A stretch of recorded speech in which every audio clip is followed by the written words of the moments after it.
शिक्षणाच्या स्वर्गाचे दिने उघडले दार, शिक्षणाच्या स्वर्गाचे दिने उघडले दार, तीच सावित्री आज जगाची शिलेदार, जगाची शिलेदार.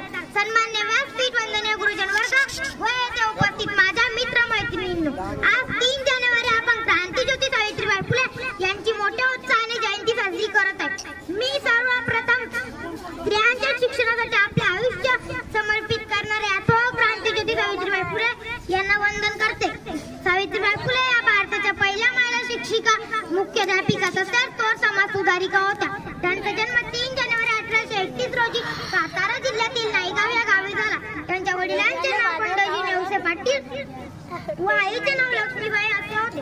सावित्रीबाईंचा विवाह वयाच्या अवघ्या 9व्या वर्षी थोर समाजसुधारक महात्मा ज्योतिबा फुले यांच्याशी झाला. महात्मा फुलेंनी सावित्रीबाईंना लिहायला वाचायला शिकवले. सन 1848 मध्ये पुण्यात मुलींची पहिली शाळा काढून स्त्री शिक्षणाची मुहूर्तमेढ रोवली. ज्ञानदानाचे कार्य करण्याचे जाताना अनेक लोक त्रास देत ते दगड चिखल शेत इत्यादी सावित्रीबाईंच्या अंगावर टाकत. पण सावित्रीबाई फार जिद्दी होत्या. त्या मुली डगमगल्या नाही. त्यांनी अपमानाकडे पाठ फिरवली व आपले पवित्र कार्य सुरूच ठेवले.